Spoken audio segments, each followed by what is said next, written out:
Blessings. This is Oracle, welcoming you into the Three Treasure Tea Talk today. Enjoy this podcast brought to you by Nico and Friends.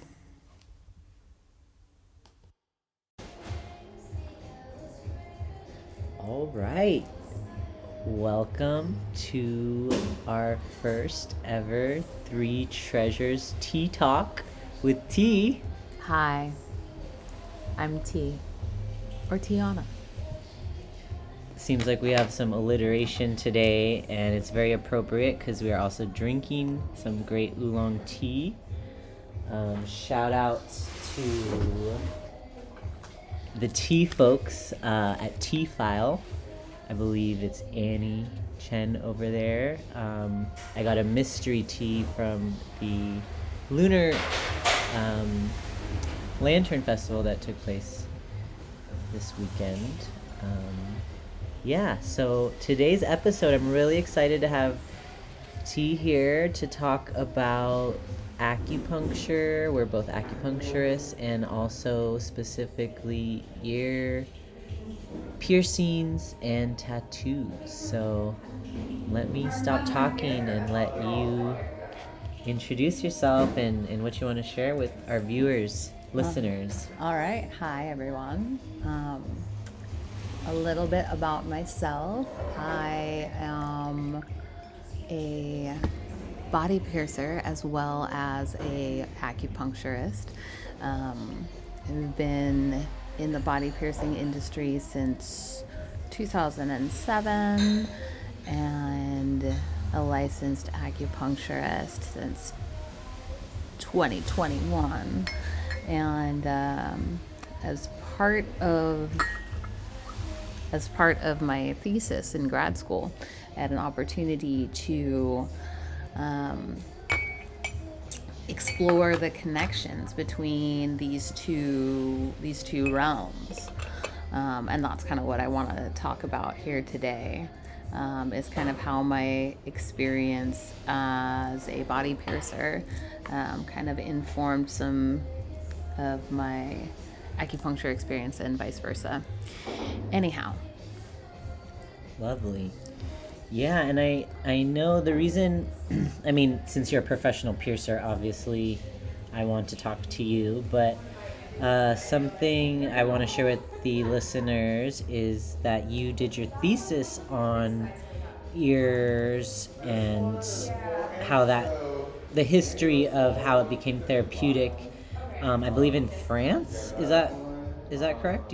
Would you be down to chat about that? Yeah, definitely. So auricular acupuncture as a distinct technique or style or a school, if you will, of acupuncture came into focus in, I want to say, the end of the 1950s with Paul Nourger in France, who was a physician at the time, had a number of patients that had sciatica, and both of them had been treated by a lay person. A woman in the village had cauterized a point on their ear. What is cauterized? Taken a hot implement to and burnt, leaving a bit of a scar on the ear of these folks in the. Oh man, I want to use my piercer lingo. It's quite interesting. Use it. To kind of code switch back and forth between the anatomical and body piercing language.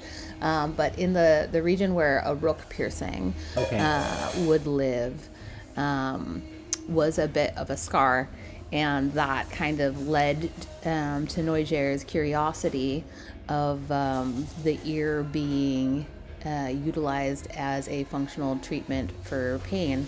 And in the following year, he developed a theory of this kind of inverted fetus or homunculus map of the ear, where the spine curls from kind of the top of the inner ear down, leaving the head in the earlobe area.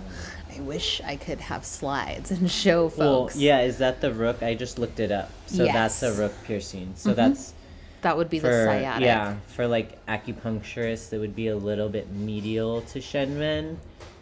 Oh, right? Would you say? Like towards. Well, it's actually on the ridge and not the entrance or exit points that we're looking at. So that outer part the is outer where it would. point.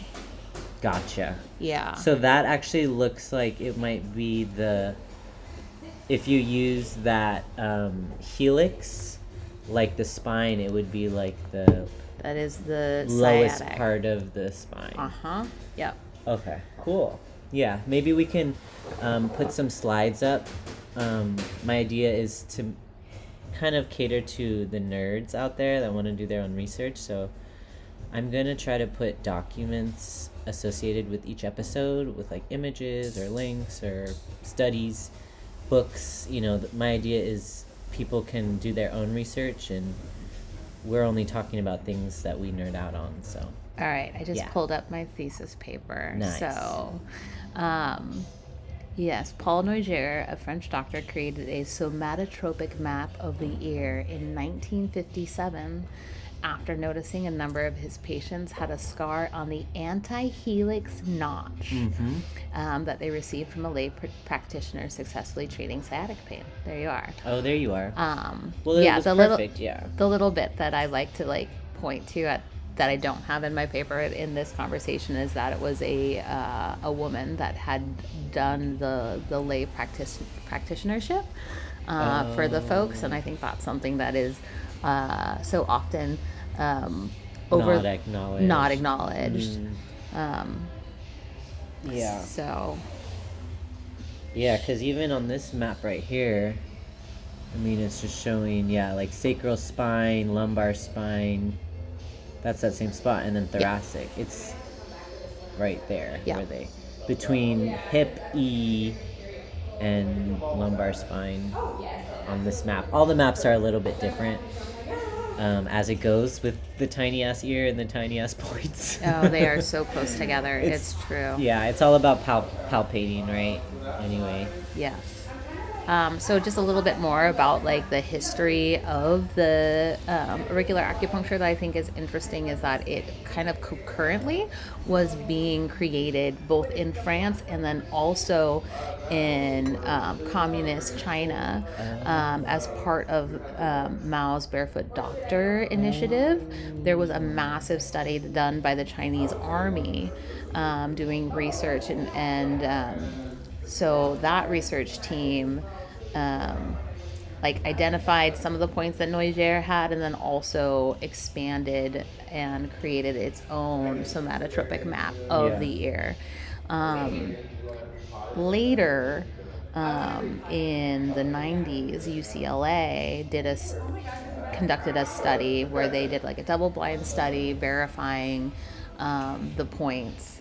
And then a little bit later, the World Health Organization held a conference where they did a standardization of terms and kind of the maps for auricular acupuncture nomenclature, and that was in 1998. Wow, that was very recent. Yeah, this is a very young part of our medicine. Which I think is very fascinating for me also as a body piercer, which modern body piercing is also it's a very young art. So many of our acupuncturist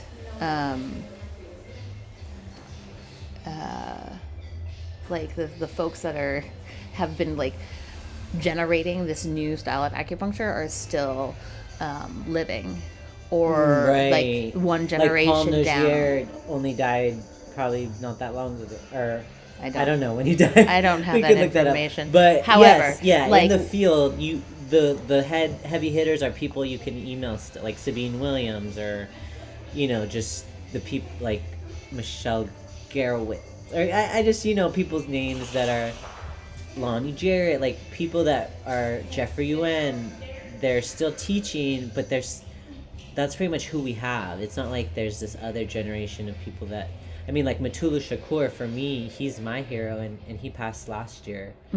But, we're still within the generation where we can learn from our heroes, our teachers, if we want. Yeah. Which is special. It's kind of a direct lineage transfer if you want to think of Right. it in those terms. But we are definitely at this threshold where folks are very quickly becoming our ancestors. So like it's kind of a very, very potent time. Yeah. Anyhow. Yes. Yeah. Do you want me to continue about some like acupuncture, body piercing, lay treatment? Yeah, I mean, that's good. I think, right now we're kind of just educating our viewers. So Okay. I thought piercings and tattoos was a good entry point because I've found people are pretty scared of needles and acupuncture in general, but people love massage, people love tattoos. It's an interesting dichotomy that people be afraid of acupuncture but get tattoos. But at the same time, I totally understand it because there's points that I don't want needled on my ear, but I get super painful tattoos. So I think I wanted to talk more about like other ways that entry points for people before giving them like how they can treat themselves. Got it. Yeah. So that's kind of freeform. Like what do you think, someone that knows nothing about acupuncture but is interested in learning about how like they can affect their meridians, something like that? I mean, I think that like as you were saying, that folks are more open to like massage. I think kind of for me, I'm gonna stay focused on ears. Having a curiosity in one's own body, and so getting our hands on our bodies, so that like doing a daily massage of one's ear, that's not necessarily about I'm massaging my ear now, but a little bit more of a curiosity led, like what am I feeling as I'm moving my hands in my ears and pressing, what's the difference of feeling the earlobe tissue, and then as I slowly work my way and roll the skin up between my fingers as it changes into more cartilage. What does that cartilage feel like? What does it feel like to my fingers? What does it feel like in my body, in my ear, as I slowly like work around and touch every part of the ear, and noticing how that changes and how there might be tender points. And also noticing one's own state, like where are we before the massage and where do we feel we are during it, and then spending another moment and noticing how we feel after.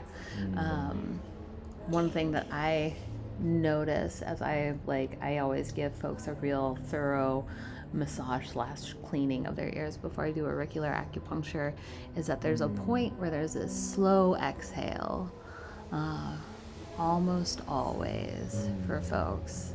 And to me, that's a very clear cue that they've had a state of change in their body. And I think that's a real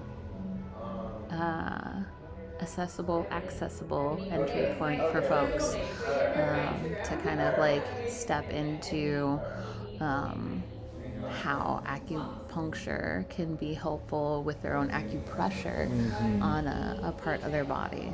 Yeah. And when you're talking about that slow exhale, is that something you notice after you massage their ear and clean it and before you needle? Yeah. Typically I'm having that experience happen like part of the way through the massage. Yeah. Cool. So it's like an invitation of the body through breath that that's the cue for you as a practitioner. Well phrased. Yeah, I mean, the breath is pretty big deal. lot there. I feel like that could be another Exactly. full conversation. That's what I was gonna say. So let's We'll just notice that. What you said it before on the phone. You're like, bookmark that. I feel like you said that. Let's bookmark that. And we can continue. Yes, and continue on. Well, yeah. I mean, I think the other part is, piercing is one, and then tattooing. Yeah, I'm very was interested. The other part. Yeah, you were saying that you've had some experiences. Is that something that you can talk to and share? Yeah, I mean, I've studied TCM medicine for about 8.5 years, and so from the very beginning, I learned one of the first classes was meridian theory.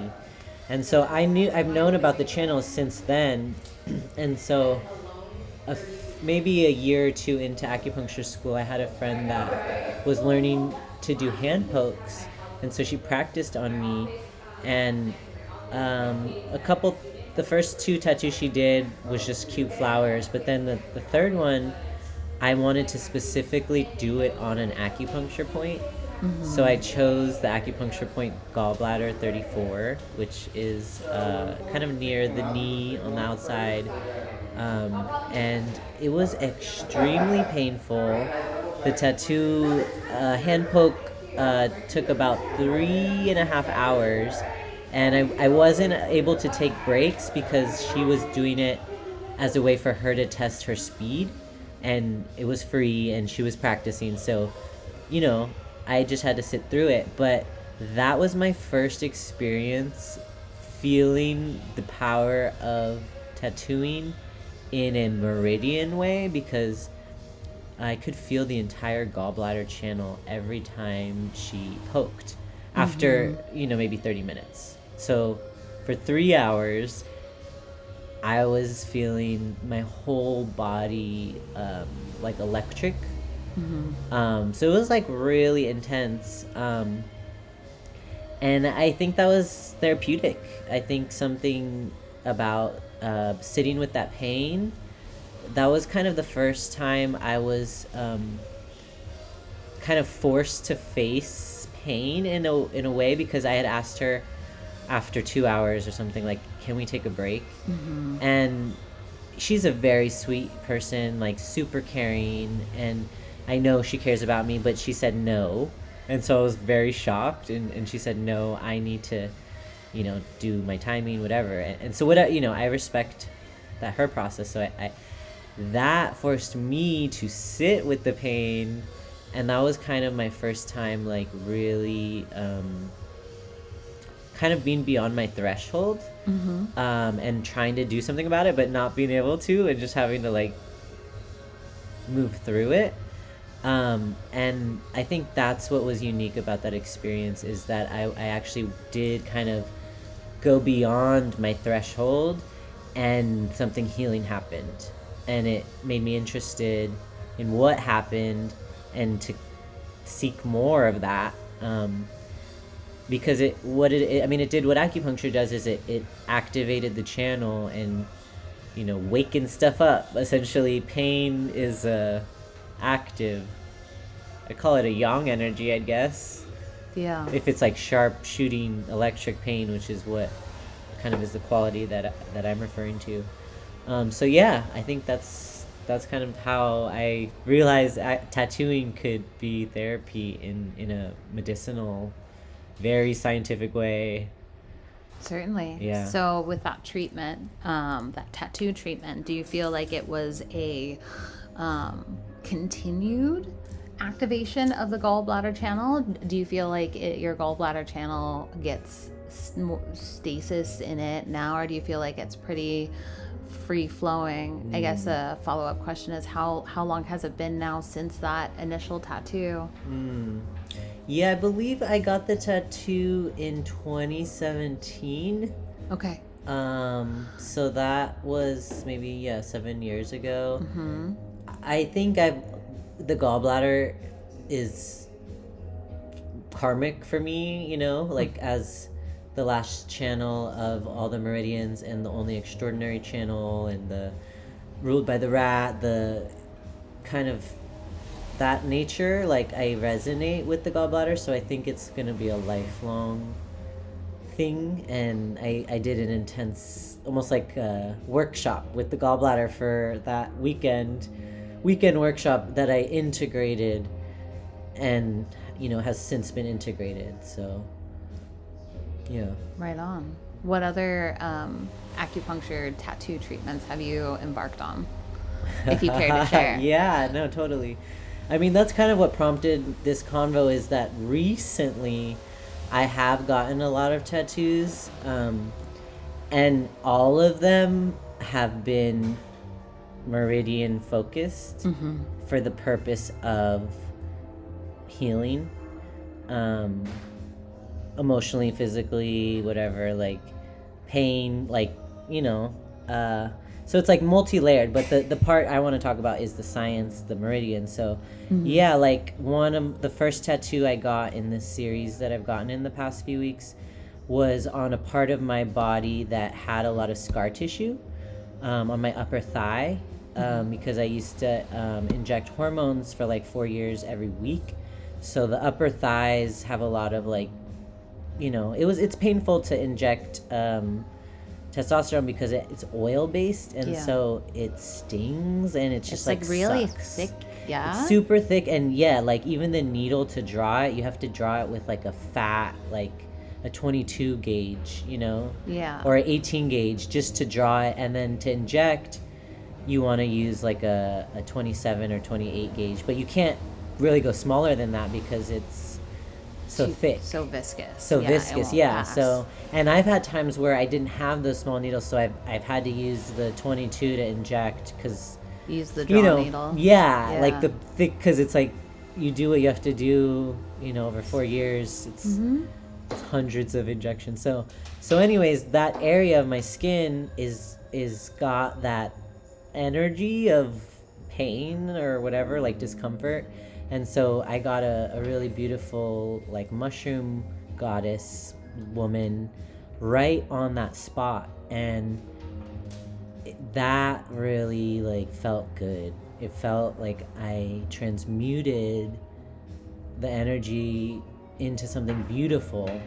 And so that kind of got me on a little bit of a kick of like wanting to transmute more, because things have been really a lot of emotional turmoil, certainly, and over the past like season. And so the next tattoo I got was like 2 days after that tattoo. It was kind of spontaneous, but I got knuckle tattoos.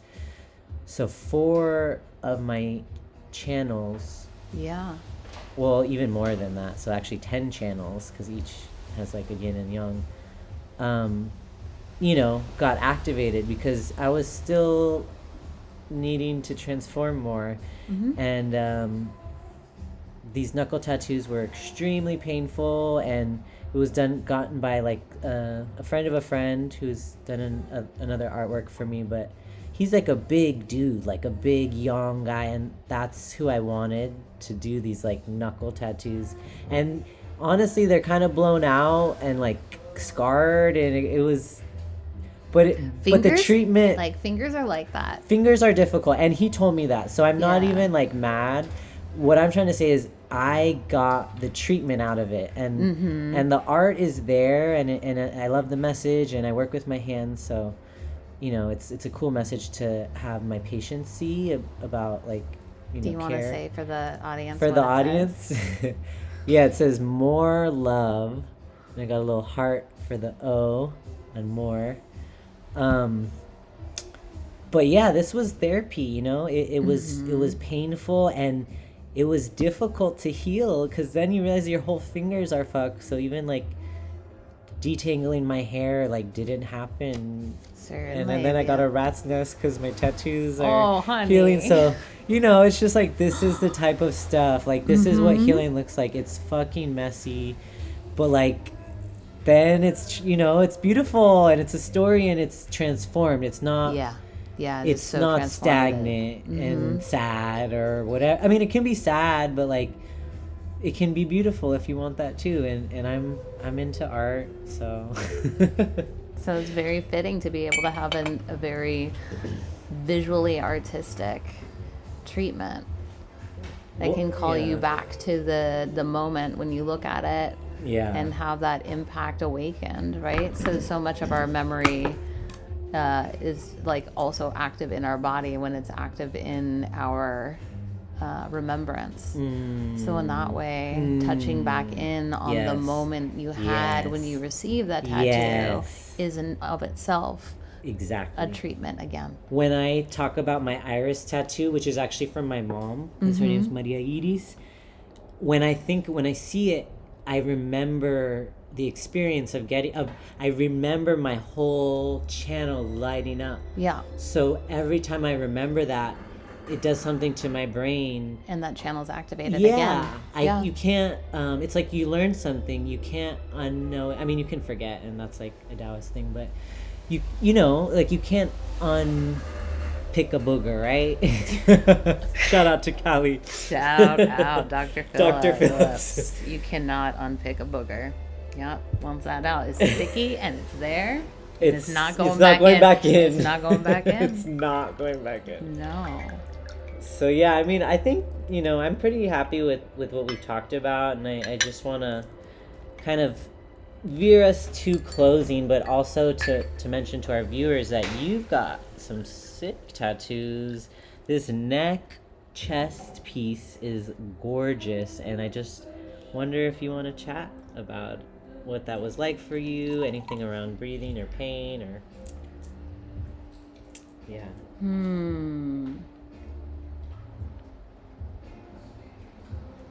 I was like, we can bookmark that for another time. And we can. Or we can jump into another 10 minutes of storytelling.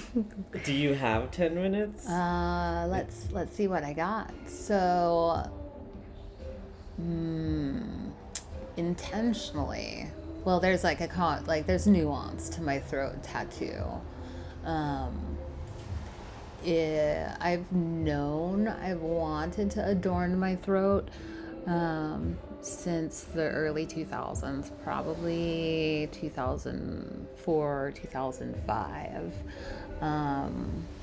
I've like started noticing other throat adornments, which was not common at that time, and just seeing that like when those hit, they're just stop me in my tracks, breathtaking. That I was just enraptured with them. I also knew that I was not in my at that point, I was probably like 25.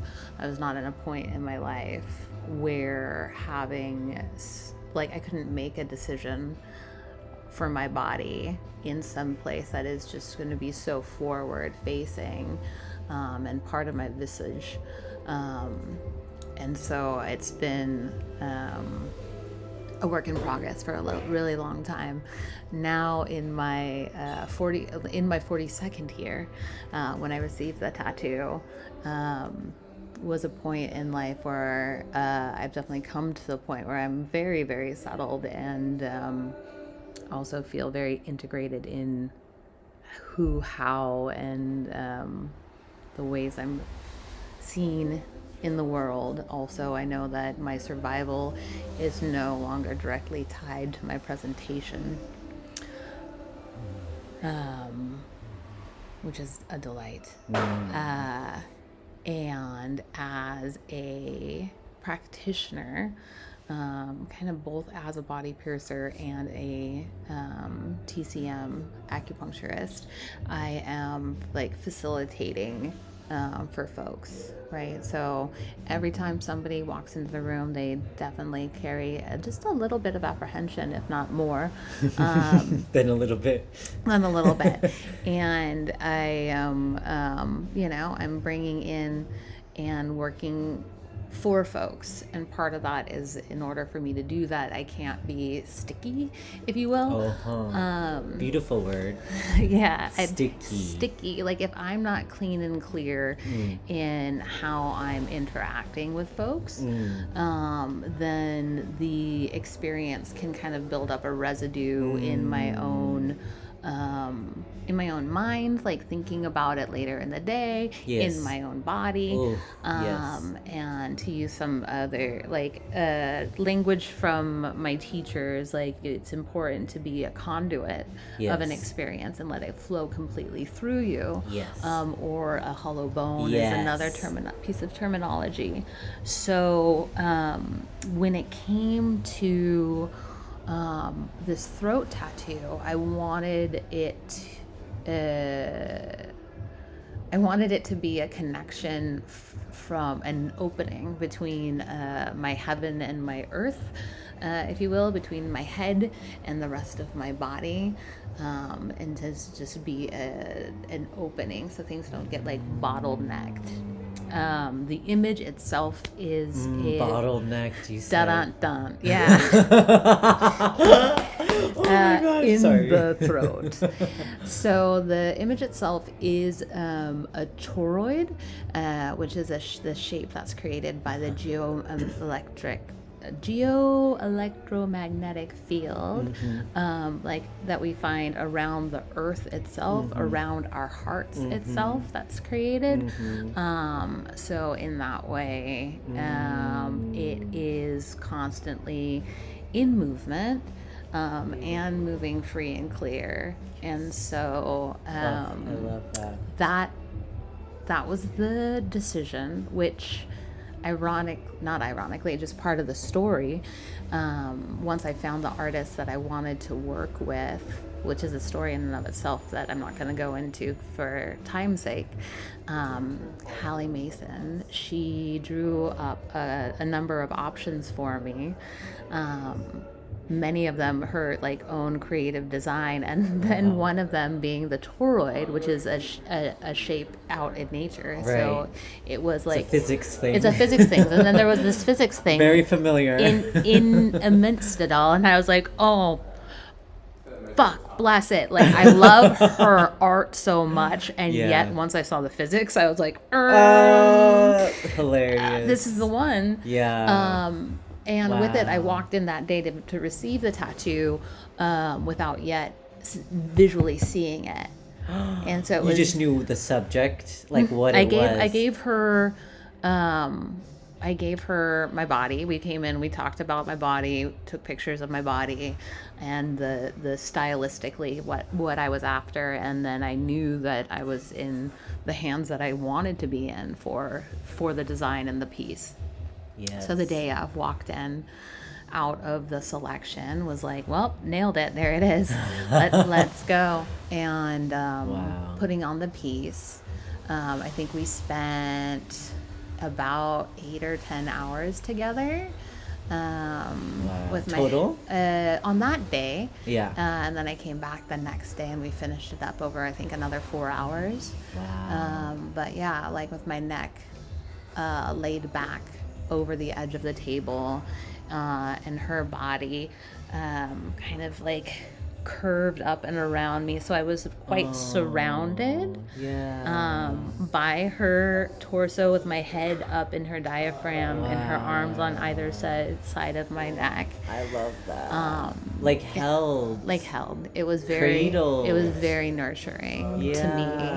And also she has been working with Vedic chanting, and she had turned on a collection of her chants. So often we were chatting, and I say like we were chatting. I wasn't actually moving my mouth very much because I was getting my throat's being tattooed. So I was just like, I was toning in my response to the conversation for 12 hours. Or she was chanting along with what was being played, which in and of itself, she was singing to you. It was a very and holding transformative experience. Oh, babe. So there was tender spots, tender in my heart, and in my soul, well, and your but throat. also in my throat. Yeah, like your bottleneck is wide open. Because that's the image of the hungry ghost, is a big mouth open but a small neck. Small neck and a swollen belly. Exactly. And you've preemptively cleared. You're like, no hungry ghost up in this body. Not a place. I mean, not if I want to continue on the path that I'm on. Our intention, and which I would like to. Yeah, as doctors. Yeah. I mean, doctors holding and space, facilitators. You know, and I holding feel like space sometimes I'm just a plumber. Literally, whatever you clear the chi. Call us whatever you want. Like you can, but we have an idea, and it's to clear the chi, is to move the blood, is to harmony. Generally, there's always flexibility, but to being adaptable. That's kind of right. Yeah. It's like nutshell. We want people to be adaptable, so. Tattoos and piercings are ways that people are listening to their bodies. They're listening to something, and it's like, we tune into that. Like, listen to what your body's telling you, and like, keep exploring for yourself on the journey. There's so much knowledge that we have in our bodies, and I believe that for most of us in this American culture have been taught to numb or hush or quiet or disbelieve, and to hand over the power to others. Yes. And listen to what they think about our bodies. But that in my experience working with folks, like, there's a knowing. Yeah. And it's just being able to hear that knowing that the other person that has, and being able to amplify that and work for and with that internal knowing. That's right. Like, I've met this body and this human for maybe like 15-20 minutes, and they've been in that experience their whole damn experience, their whole life, from since birth to living now. When it comes to who's the expert in the room, it's surely not me. Always. Thank you. That is the idea. Like, everyone, and apply that to everything. Like, just let people be in their experience, because we don't know we can only know our own dream. And the cool thing is that we're all thinking our dreams are real together, and it's like, it's a cool little thing, but you can't tell people what is true for them. And so much of the medical establishment, it's just like kind of based on that pathologizing, and so all the other structures fall in, so we don't even need to name what those are, but it's like, this is different because you are the expert, you have the autonomy, and it's with others we like can heal best, right? Like, relationality is part of all of that, like boundaries, all that stuff, like, it's all the same. I feel like it's much more like accompanying a person along their way. Like showing care, like genuine care. But Nico, yes, thank you for having me. Thank you so much. I'm really glad we got to chat, and I just want to intro to next week's episode. It's going to be with Darius Carrasquillo, and when T was talking about that sticky quality around dealing with things, Darius is going to expand on that, because his work is around creativity and addiction and possession, and how when we're acting, actual ghosts could be possessing us, and to use those ghosts for the art, but be a hollow bone, because if you use those ghosts, they might get comfortable and they don't want to go. Ghosts are inherently stagnant energy, and so there's a sticky quality to all of it, but if you can stay clean, you can slip in and out of possession and be a great actor and stay in your integrity. So I just want to, that's for next week for people. I'm looking forward to tuning in. All the interviewed folks are heavy hitters. Thank you so much for being on the very pilot episode of Three Treasures Tea Talks. A pleasure. Thank you. Thanks.